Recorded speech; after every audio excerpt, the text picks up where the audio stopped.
Buenas, pessoal, quinta-feira, dia 26 de janeiro de 2023, agora são 17 horas 40 minutos e vamos para mais um vídeo.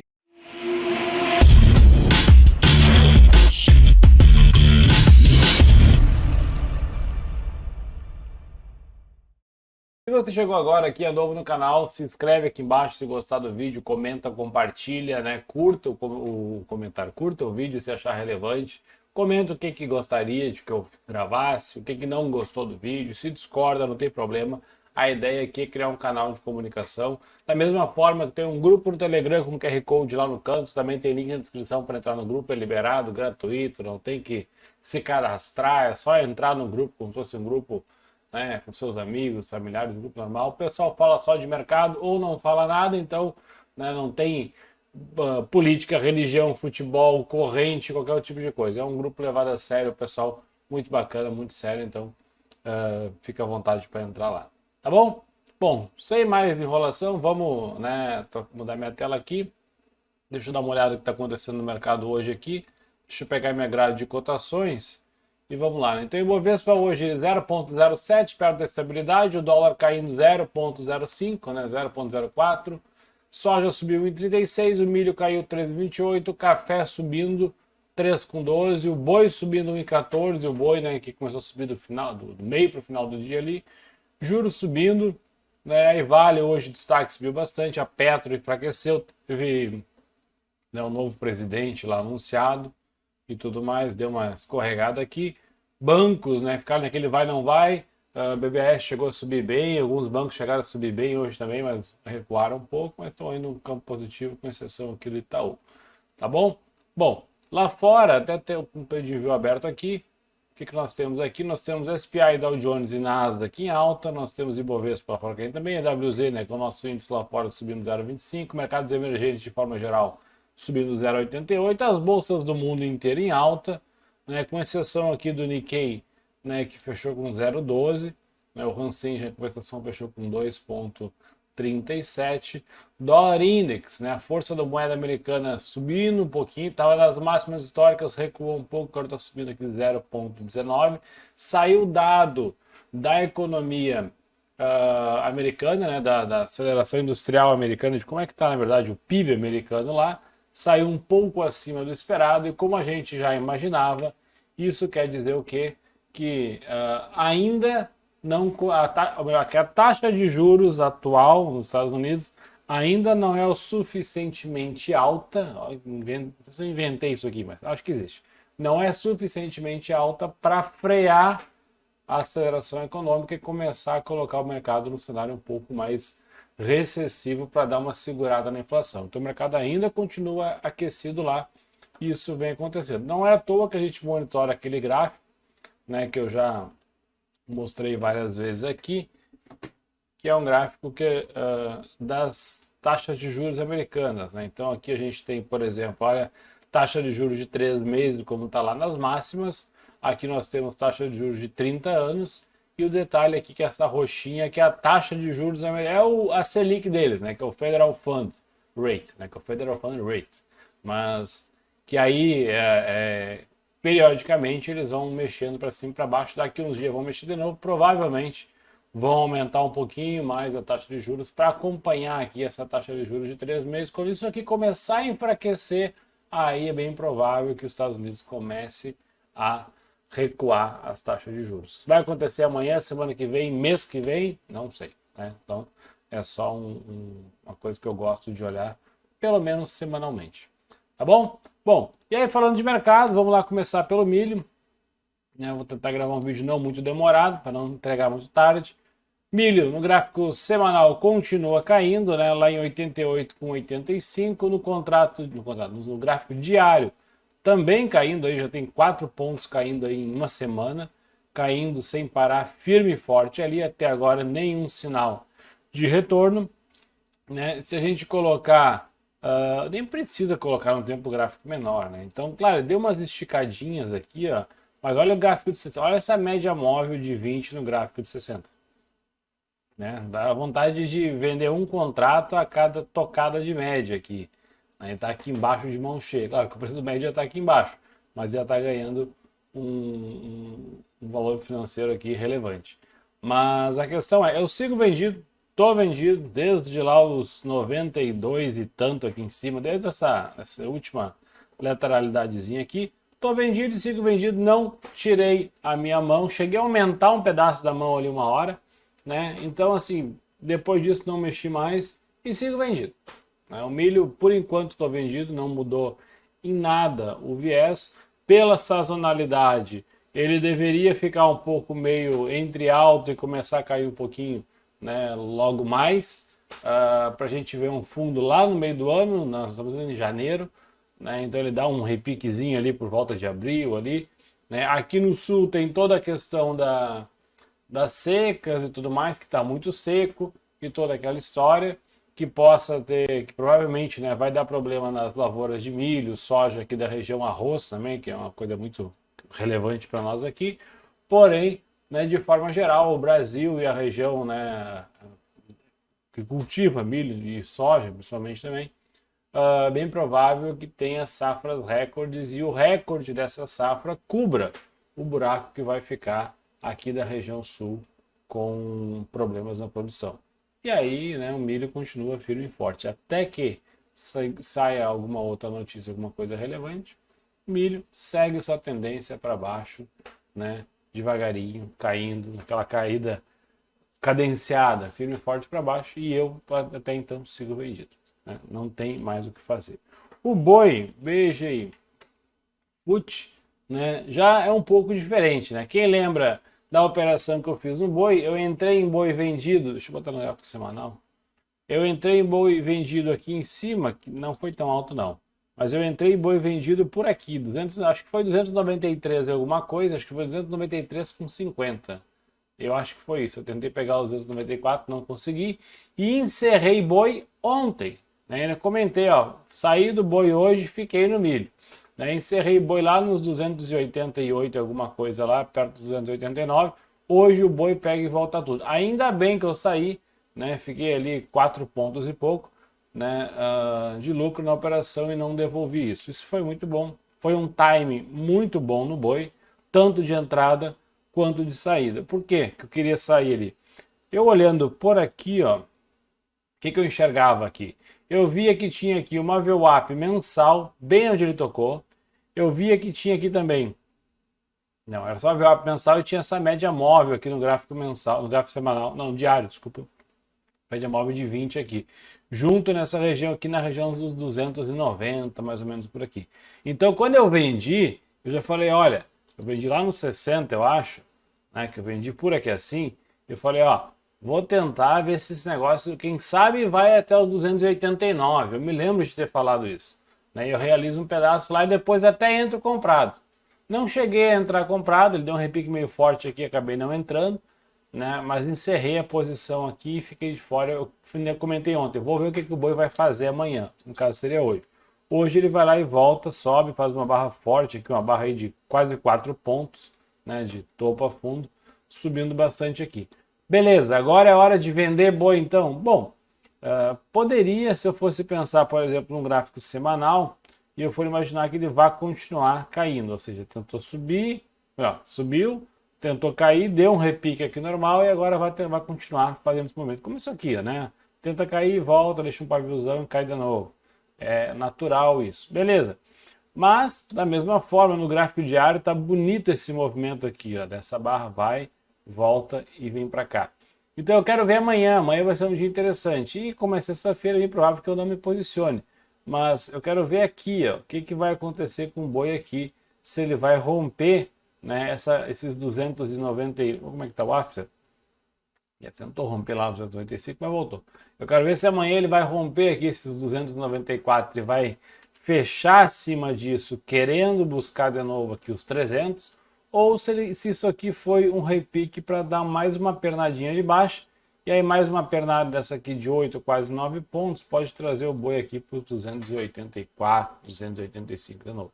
Então eu vou ver, vou dar uma analisada, vou ver aqui um gráfico de 120, vou ver, olha o de 120, coisa bonita aqui, ó, bem na média móvel de 200, olha isso aqui. Né? Então tocou lá, não foi, tocou aqui, não foi, agora está lá de novo, então aqui daria até um movimento de venda. Temos um estocástico né? Quase lá em cima. Então poderia dar um movimento de venda aqui, uma operação igual a que eu fiz aqui, né? Então vende aqui para tentar encerrar lá embaixo de novo.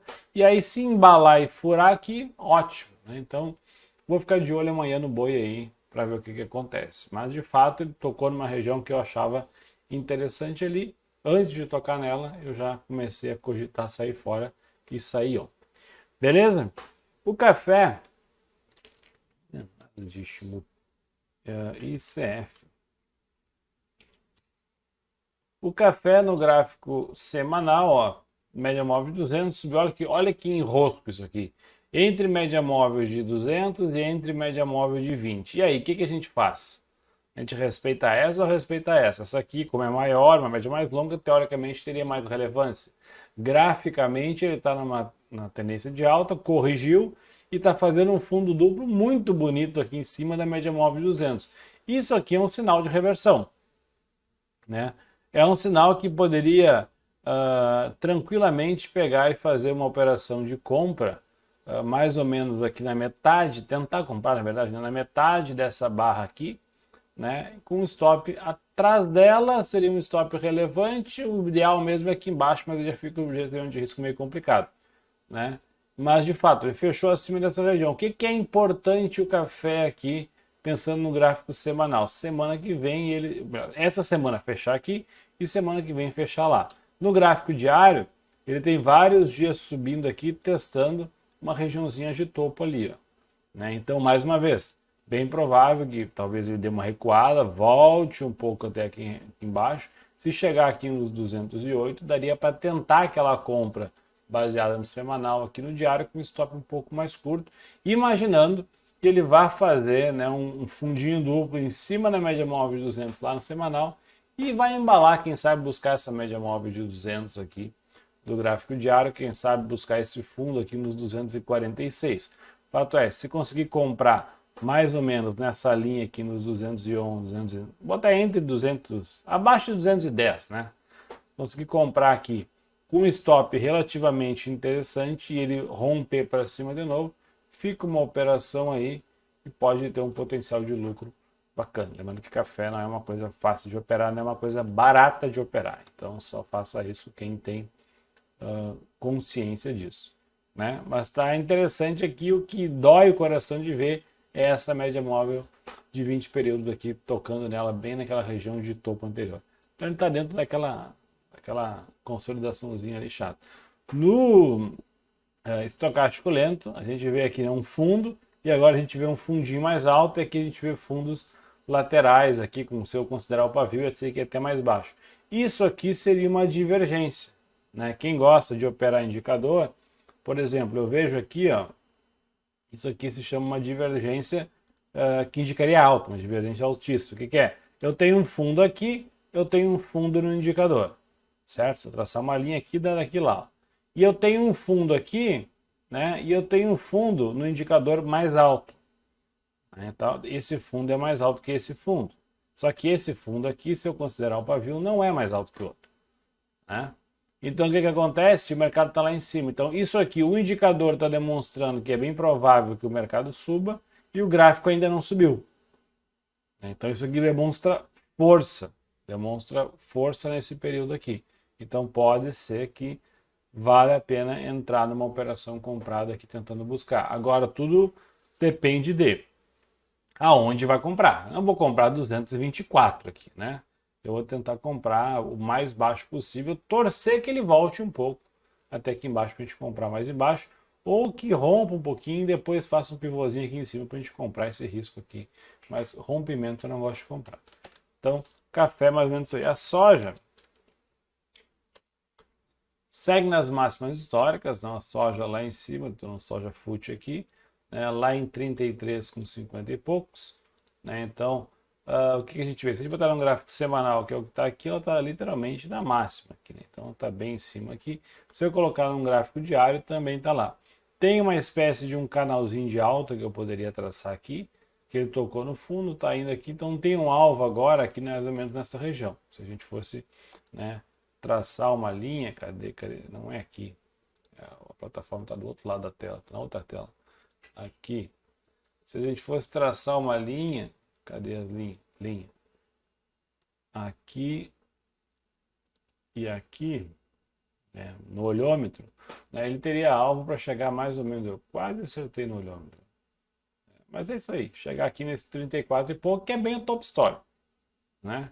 Então, fica da mesma forma, fica complicado de querer comprar soja aqui para tentar pegar lá em cima. Principalmente da forma como eu gosto de operar, né? Eu gosto sempre de operar tentando controlar o risco, né? É uma forma que eu acho inteligente de operar, né? Que a gente consiga ganhar o máximo possível, arriscando o mínimo possível. E se não encaixar, né, numa relação de risco-retorno bacana, eu prefiro não entrar na operação. Eu também gosto majoritariamente de operações um pouco mais longas, né? E aí pensando no viés, muitas vezes comprar para tentar pegar poucos pontos, né? Poucos reais ou dólares na operação, muitas vezes não é o tipo de operação que eu também me sinta, que eu gosto de operar, né? Então, e soja é muito pouco líquido. O problema da soja, quem opera boi sabe o que é spread. Não tem como operar boi sem saber o que é spread. Acontece muito de, por exemplo, no boi, né, eu comprar lá o boi, eu comprar o boi num preço aqui, vamos supor que se o gráfico do boi, né, comprar o boi num preço aqui, aí o boi nem sobe nem desce, só fica parado no mesmo lugar. Meu lucro está 0,00. Só que acontece, tem gente vendendo boi aqui em cima e tem gente comprando boi aqui embaixo. E eu comprei aqui. E eu falo, não quero mais, quero sair, mudei de ideia, não gostei, né? Tenho um compromisso, me esqueci, não vou ficar podendo olhar a tela, quero sair. Eu comprei aqui. Para eu sair da operação, eu tenho que vender. Só que só tem gente comprando aqui embaixo, né? Ou mais aqui, enfim. Então, se eu comprar o boi e tiver um contrato ali, eu olhar para o lado, voltar e mandar vender a mercado, coisa que no índice a gente sairia praticamente no 0 a 0, talvez no boi eu saia com um ponto de spread, ou mais, dependendo da hora e dependendo do dia. Esse um ponto de spread dá R$330 por contrato. Então, isso é horrível. A soja multiplica isso por uns 5. O range de operação dela é muito curto, o spread é gigantesco, o café também. Então fica muito complicado a gente muitas vezes sair na operação. Acontece muito. Eu comprei boi aqui, ou melhor, comprei boi aqui, o boi subiu, tá aqui em cima, né? Tá aqui em cima. Beleza, tô ganhando ali um ponto. E eu quero sair da operação, no lucro. Só que para eu sair eu tenho que vender. E tem gente comprando abaixo de onde eu entrei. Então eu posso estar no lucro no boi e para eu sair da operação, e se eu realizar mercado, eu saio no prejuízo. O spread é maior do que a distância que eu tô no lucro, né, no caso. Então é um saco isso. E aí tem que tomar cuidado. Tem que tomar muito cuidado com o tal do spread, principalmente pelo volume financeiro envolvido. Muitas vezes, né, é um montante bem relevante, tá bom? Vamos adiante agora, o dólar. Vou puxar o dólar fut aqui. Ó, dólar, eu vendi um contratinho aqui, né, de dólar aqui nessa região aqui e ficou. Nem era para ter ficado, mas beleza, vai ficar então para o swing trade. Né, então eu estava de olho no dólar há alguns dias, troço vai, não vai, vai, não vai. Eu vendi isso aqui num gráfico de 15 minutos, né? Então foi aqui, foi mais ou menos nessa puxada aqui, foi aqui, foi por volta do meio-dia. Então eu vendi, foi lá embaixo, voltou, tá aqui no 0 a 0, né? E por que eu vendi ali? Bom, graficamente ele estava sem força para subir, se eu colocar o dólar no diário, tá bem para baixo, realmente, mas graficamente ele estava sem força para subir. No 15 minutos estava se arrastando por aqui também o dia inteiro. O que eu notava? Eu estava numa tela aqui e o dólar e o índice na tela do lado, e eu via que toda vez que o dólar subia, né, ele subia meio que se arrastando e tomava uma cacetada para baixo. Então eu via que tinha coisa grande entrando, né, gente grande defendendo posição aqui em cima. Não é à toa que ele deu umas testadas de fundo, foi lá embaixo, chegou a estar subindo no dia e virou para baixo, né, apesar de estar no 0,00 ali. Mas eu vendi um contratinho só para ver se dá uma segurada. Talvez faça um fundo duplo aqui e amanhã abra com gap de baixa de alta lá em 5,10. né? Talvez faça isso, não é improvável de acontecer isso, mas por enquanto estou aqui posicionado no dólar, vamos ver o que acontece, né? Ah, o dólar vai chegar a R$ 5? Não sei, né? Fato é, daqui onde ele está até essa região aqui que é 4,98 não tem nada. Eu espero de verdade, né? Tem um fundinho aqui nos R$ 5, 5,04. Eu espero de verdade que se ele for vir até aqui, ele dê uma repicada antes, né? Porque eu quero realizar um pouco desse lucro aqui, que não vai ser quase nada, né? Não vai ser 300, 400, 500 reais, mas eu quero colocar uns 4 contratos de dólar, pelo menos, para chegar aqui embaixo e tentar, se chegar, né, nos R$ 5, em vez de ganhar ali 1.000, ganhar 3, 4 mil ali, para ficar um pouco mais relevante, né, a operação. Se chegar a dar uma puxada igual a essa aqui, seria 400 pontos para baixo. Então, aí a gente já está achando que o Brasil virou uma maravilha, né? Imaginar que o dólar vai a 4,85. Não sei, né? O mais provável é tocar aqui embaixo e voltar aqui para esse imbróglio e ficar aqui nesse meio do caminho, coisa que ele está fazendo aqui já há muito tempo. Então, quando ele está bastante tempo numa região, a gente considera que é bem provável que continue naquela região, né? Então, está totalmente sem direção o dólar. Ele não está direcional. Engrenou uma baixinha nos últimos dias aqui, mas ele não está nem um pouco direcional. Por isso que eu entrei com uma posição muito pequena. Olhando no gráfico aqui, pensar em vender aqui é extremamente horrível. Mas olhando para um gráfico de 60 minutos, não foi uma operação tão ruim de se fazer, ou de 15 minutos, não foi uma operação tão ruim de se fazer. O fato é, ainda não andou até porque eu vendi tarde, né? Se eu tivesse vendido mais cedo, né, talvez andasse. Beleza? Então o dólar não tem muita novidade. O Ibovespa, né, também não está muito diferente, só de cabeça para baixo, né? Mas ó, o Tietê é uma espécie de um canalzinho aqui, tá lá em cima, tem espaço para o Ibovespa corrigir e tentar voltar para cá. Se ele tocar aqui no 111, 112, tem espaço para cair até aqui embaixo de novo, né? Num cenário, cadê o meu? Vou botar o print screen. Num cenário mais otimista, a gente poderia imaginar que ele ficaria de lado um tempo aqui, né, até chegar mais ou menos por aqui e depois tentar subir e ficar andando nessa região. Seria ótimo, né? E assim como eu fiz com o dólar, eu comprei uma pequena posição de índice para ver se ele vai adiante, né? Para ver se a coisa dá uma engrenada aí, para ver se ele vai, né, melhorar. Claro, eu comprei ali uma posição, né, muito pequena. Basicamente, né, o mercado foi, subiu, não teve força de cair. Hoje eu vi que ele tentava cair e não conseguia, se arrastou para um lado, se arrastou para o outro. E eu comprei índice lá no 114,700, né? 114,700 e pouco, tá aqui na minha tela. Foi onde eu comprei ali. Poderia ter comprado mais abaixo, poderia, mas assim, da mesma forma que o dólar, é uma exposição pequena, né? Eu tenho ações, então se subir vai dar uma ajudadinha, se o dólar cair vai dar uma ajudadinha, se o milho cair ajuda mais ainda, e eu quero, né, espero e torço que a bolsa suba e também, né, que suba devagar, para dar a oportunidade de eu cada vez mais comprar tanto, né, derivativo, para dar uma alavancada legal, quanto também comprar ações. Eu viro e mexo, estou sempre comprando um pouco de ações, inclusive os lucros que eu realizo, milho, boi, né, índice, dólar, a maioria deles eu vou comprando em ações quando eu tenho oportunidade. Felizmente eu não tinha nada da Americanas quando aconteceu o rolo, inclusive, né, vocês já até me perguntaram no Instagram lá sobre o caso Americanas, o que eu achava.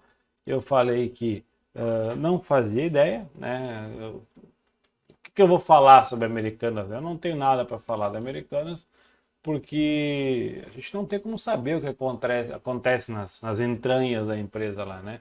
A única coisa que eu fiquei um pouco chateado foi de ver o mesmo grupo de acionistas, né, envolvido em um outro rolo contábil que nem teve lá quando fizeram a fusão da Heinz com a Kraft, não sei o que lá, que virou a Kraft Heinz, né, que também descobriram uns rolos contábil lá complicado lá durante um período lá. Até o próprio Warren Buffett era sócio lá também, meio que, entre aspas, se arrependeu do negócio depois. Enfim, deu todo aquele rolo.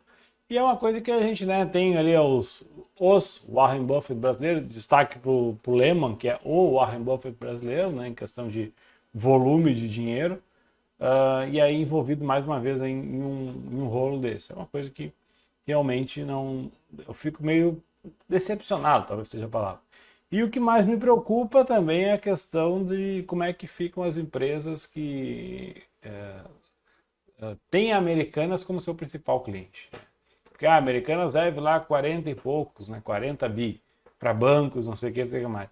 Mas e as empresas que trabalham, né, os agregados ali? Por exemplo, o Guilherme lá que tinha uma transportadora, né, na cidade qualquer lá, e aí o principal cliente deles era Americanos.